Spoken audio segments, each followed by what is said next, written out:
Hello, door knockers, cold callers, inside outside sellers, wealthy vets, and hungry rookies. Welcome to a special edition of Stay Paid, and we are happy to have one of our greatest bloggers of all time, Jen Benvenuto, as a guest on our podcast. And today we are going to be talking about how to create a blog and how to create the content that's going to make for a fruitful blog for your business. Hey, Jen.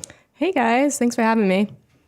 It's good to have you here. Thanks. So, what we wanted to kind of do today is Luke is out practicing what he preaches to all of us, out there networking, trying to create some new partnerships, maybe strike up some leads for our business. So in the meantime, we wanted to kind of take an opportunity to go through some specific tips and topics with the experts that we have here within ReminderMedia on blogging. A lot of the things that we talk about when it comes to lead generation for your sites, lead generation in your email campaigns, all revolves around this idea of having content that's going to bring people into your site through inbound methods and keep them returning to your site for more. So looked up a couple of stats to kind of get us started with this to make the case for blogging, and HubSpot produces a lot of this as a content marketing company. So marketers who prioritize blogging are 13 times more likely to enjoy positive return on investment than marketers who do not.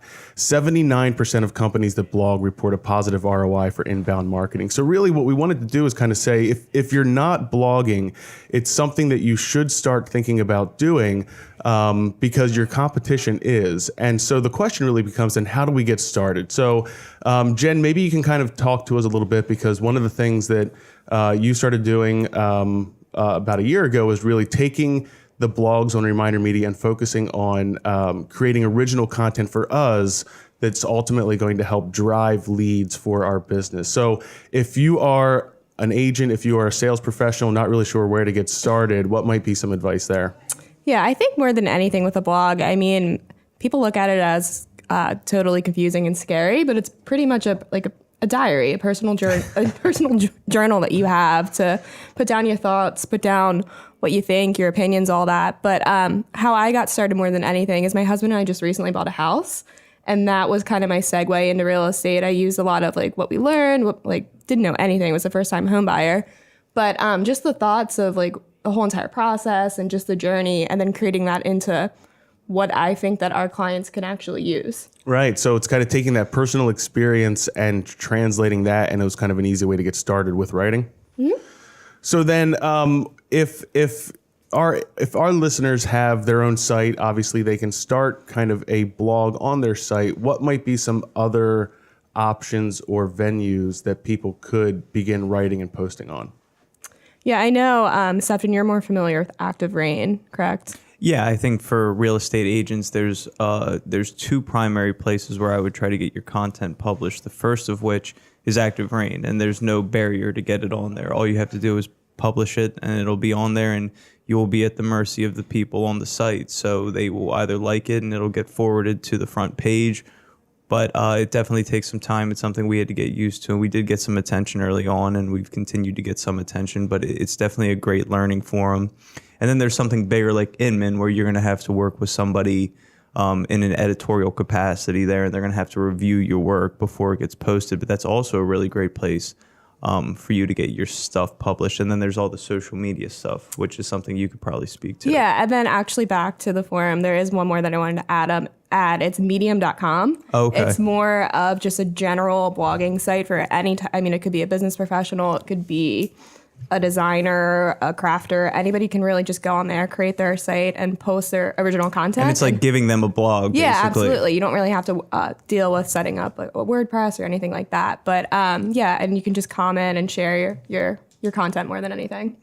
So what should people start thinking about in terms of what they're going to write about? Is everything that we write about, does it have to relate back to the business? Is it thinking more of the reader in mind? What would you say service-based sales professionals, real estate agents, mortgage professionals, financial advisors, what are some ideas that they can start thinking about? Because I would think that, like you mentioned, you want to write about what you know, but you also want to write about what's going to be relevant to your audience. And most of our audience is going to be local community professionals. So would you recommend writing maybe some things about the community in general? Like what would be some of the tips there? I think you should mix it up, honestly. If you're a professional and if you deem yourself as something that you find as that you really know a lot about, if it's FSBOs, if it's anything along the lines that you think that you're actually really knowledgeable on, I think you can certainly blog about that. But then also switch it up with local content. I mean, if it's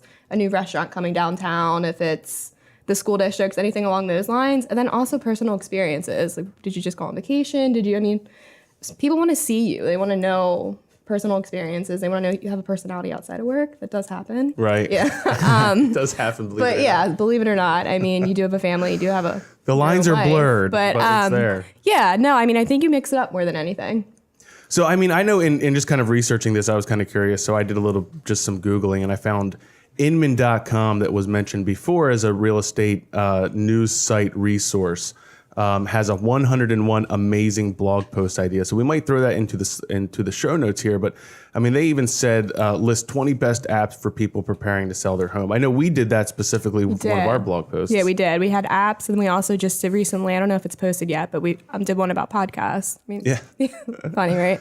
Yeah, and then books. I mean, anything that... That's a good one, book reviews, because I read a lot of blogs, and that's a great way to capture some SEO too, because people will be searching for the book. Yeah, absolutely. So you mentioned SEO. Why don't you talk a little bit more about that and how something that's as big and scary as SEO can actually be applied at more of a actionable level? Well, that's kind of where the local content comes in my opinion, because SEO is very difficult. Basically, it's basically David and Goliath. You know, if you're coming up and you want to capture real estate, that's going to be a huge SEO undertaking for you. But let's say that you're in a small community because you are a community professional, you're a service-based sales professional, and you work in a normal size Everytown America. That's where the localized content can help you to get some SEO relevance, because you constantly talk about that small town. There's not going to be the same level of subject matter on the internet. So you can actually capture people. So when they're searching for, say, real estate in this town, I always reference my hometown of York because it really does mirror like a lot of the small, middle-sized towns in America. I went to school in York, PA. Yeah, I know. Yeah. It's wonderful. I used to town. hang. You went across the street from Springersbury Park? From the York Galleria. Yeah, Mall, exactly. Yeah. But yeah, it's about a middle-sized town, and you know you're not going to capture real estate. But if you start blogging about different things that are going on at the mall, say, or you start blogging about different community events, that's going to raise your relevance when people are searching for things in, say, York County, Pennsylvania.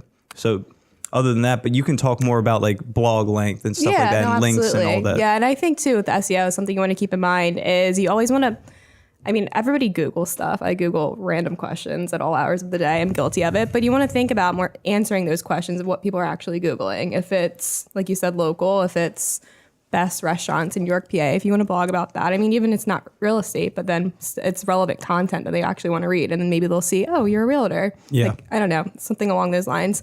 But blog length, I feel like that's a debated topic. It goes back and forth. Yeah, you can look something up and, I mean, you'll get 1,000 different answers. But I think, I mean, people have really short attention spans. I think it's, 8 seconds? It's less than a goldfish. Less than a goldfish, which is not saying much. But yeah, I think the shorter the better, honestly. As long as it's packed with valuable information and valuable content, I would say probably 200 to 300 words. What do you think, Sefton? I mean, I go back and forth because best practices will tell you 1,000 to 1,500 For words. SEO purposes. But here's the issue is that you're a service-based sales professional who has a job to do, and to write 1,500 words once or twice a week, that becomes a big undertaking. If you want to write something of quality, you're going to have to spend 6 hours doing that. And also, I agree with you. People's attention spans are very short, and if you want to capture SEO, skimming, they're going to skim it. And a 300-word blog post is something that people are going to actually read. So you have to make a determination about whether or not you really want to do SEO.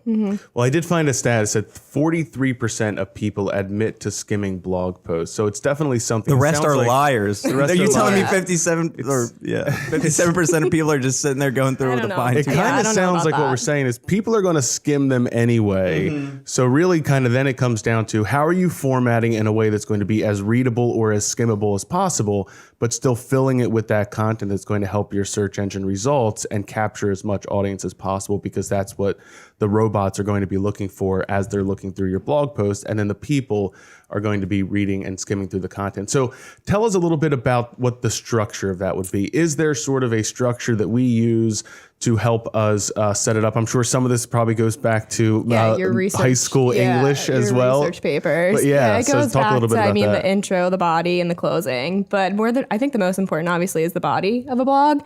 And to make it skimmable and to make it appealing and people actually want to read it, breaking it down into bullet points or subheads, I think is really, really helpful. I know when I read something, I look for something that's bolded or something that's actually outlined. So I think breaking it down, starting with an intro, then having maybe 3 or 4 actionable bullet points, and then a closing to summarize. And then at the end, you're going to want to put a call to action. So do you tend to start with writing out what those bullet points or those sub headlines are going to be, or do you write your entire article, get all your thoughts out on paper, and then kind of bring out the most compelling? That's funny you ask. I actually start with the bullet points. Nice. Yeah, and then I piece it together. Then I go into the intro and then the closing, and the headlines actually always last. Nice. So headlines, obviously a very important part. This is what's going to show up on social media. This is what's going to show up in Google when you search for a particular topic. So tell us a little bit about what we've learned maybe on headlines over the years. Should they be always written to be social media ready? Should they be written more? I know when we talked about emails, for instance, we said, don't sell, tell, don't be clever about it. Just say exactly what's going to be in, because people are getting 120 emails a day. How do you kind of approach writing the headline? Do you try and make it more clever? Is it more sensational? I think the same holds true to blogs in some sense. Obviously, the more clickbaity, the more that people might click. But at this point, I feel like if you see an outrageous headline on social media, I know that it's a trap. If it says you won't believe number 7, yeah, it's a trap. You're going to believe number 7. Yeah, it's totally a trap. So I think honestly, keeping it short and concise, but then a little bit. You want to leave something to be. A little discovered. cliffhanger, but you don't want to disappoint the reader, because I think if Absolutely. you violate that trust one time, you're going to lose their trust forever. That's a great point, because with blogs, it's a little bit different in ads in that you're trying to capture somebody's attention. You're trying to lead them directly towards that call to action to generate that lead. With blogs, it's a little bit more of that relationship that you're building, because you're trying to build a readership that may eventually start to convert to a lead for your business. And you're establishing your voice too, more than anything. It's funny. I actually read, I had pulled a stat that said that 47% of buyers viewed 3 to 5 pieces of content before engaging with a sales rep. That was from Demand Gen Report. So I think it really makes a lot of sense what you're saying, to make sure that you're establishing that trust and you're building that rapport with your readers first. Yeah, when you think about the availability of information and the fact that with a service-based sales professional, someone is probably going to be spending upwards of $1,000 to several $1,000s with you, there's no reason at this point why they're not going to do copious research before they interact with you. Like if I'm going to go and I'm going to buy a Bluetooth speaker, I'm going to spend 45 minutes researching it. And I'm going to spend $100 on it. I buy a headphone. Every 1-star Amazon review just to see what the haters are saying. And unfortunately, I hate to admit it because it's bad for, it makes me sad to think about, but I automatically say, let's start with the bad ones. I want to see what the people who hated it have to say. So and you go ahead. Yeah, sorry to interrupt. I also think too, it goes back to the purchase decision. My husband and I knew nothing about real estate. We were first-time home buyers, so we did so much research, intense research. We ended up going with a realtor that, of course, his family used. But more than anything, referrals. Yeah, right. Our realtor actually shares a lot of first-time home buyer content, a lot of tips and tricks to buy a home, to secure a loan, stuff like that. That actually, that I wanted to read because I knew absolutely nothing. So. Yeah, what a great real world scenario where, you had the referral, you knew somebody that you wanted to trust, but you actually then went and looked at and got additional content. Yeah, and she's a great social decision. media presence, and then a blog as well. So you have your blog written. You now have your first blog. You're posting. How are you going to get traffic to your site? How are you going to start to get these blogs read?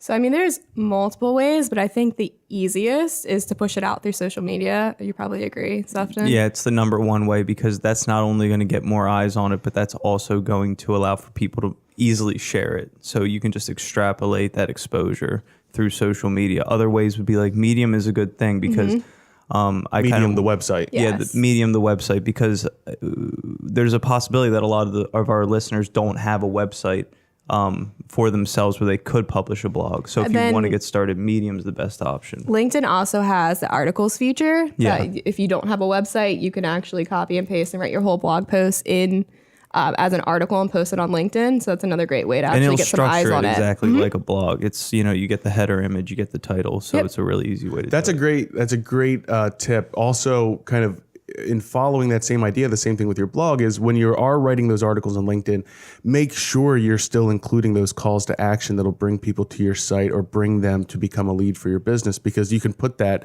within your LinkedIn blog post as well. Yeah, absolutely. And then I know another way is through an email newsletter. We actually just have started ramping up our email newsletter with some content, but building an email newsletter that's actually centered around your own content is a little bit better, I think, more than just curated content. So being able to produce multiple blogs and fill your template. And So send it curated out. content being content that you're getting from other sources Yes. and pulling together. Original content being content that you've written from your blog that's driving back to your site. Yeah, absolutely. And then how would you start to measure how do we measure kind of the success of our blog? So we have our blogs. Obviously, I'm sure we're looking at how many people are coming to them. We're looking at what the most popular blogs are. But ultimately, how are we measuring the ROI on that? I think more than anything, we could also, I don't know if you want to talk about it a little bit, Josh, because you are a lead master, but a lead form. Yeah. More than anything, slapping a lead form on downloadables and actually offering something tangible. Well, we talk about lead magnets a lot. So a lead magnet is something that would be an item of value that somebody would give you their information for. Once they give you that information, this is that squeeze page. This is where now you have them on your email newsletter list, and you're just creating this cycle where they're consistently coming back for your content and you're driving them towards that. So apply these same ideas for writing your blog to writing an ebook. And there's some really great tools online now. If you look up, how to create an ebook or software for creating an ebook, there's online tools that you can plug your content in, take your 5 best blog posts, compile them if they have a common theme into a single ebook, and then put that up as a lead magnet. Another one for real estate, obviously, something that has always worked as a lead magnet before the internet age has been listings and home value reports. Maybe if you're doing mortgage, you can do access to today's interest rates. You can figure out how to calculate a new mortgage or lower payments. Any of these things that you can put together, a cheat sheet for lingo. I think we just put together a real estate buyer's. We actually did, like a first-time home buyer real estate kit, which I think is pretty cool. It has a whole bunch of different tools. Yeah, and this is your business. So if this is something that you're doing as a realtor, you know what questions people should be asking when they're buying tools. Start putting that down on paper. It doesn't have to be perfectly designed. What you're trying to do is provide your visitors, your potential clients with that value, but make sure that you're being smart about it from a marketing perspective. You're bringing traffic in through your blog, and then you're capturing their information for that item of value. It's taken time, it's valuable to that person receiving it, and it's valuable to you for the amount of time you spend writing it. So it's worth that opportunity to capture that information, which will then allow you to continue working on that relationship. So there you have it, ladies and gentlemen, some very tangible tips on how to get a blog started and how to leverage that blog content for your business. I'd like to thank Jen Benvenuto for being a guest on our podcast today. Thank you, guys. My name is Sefton Eisenhart. I'm Josh Stike, and remember, guys, take action on something that you heard today. If nothing else, sit down, start writing a piece of content. Think about what expertise you have that you can share with your prospects. Write that out and then share it somewhere. Share it on LinkedIn, share it on your blog, share it in an email to your list. Make sure you take action on that today. Remember, the top difference between the top producers and mediocre producers is top producers take action.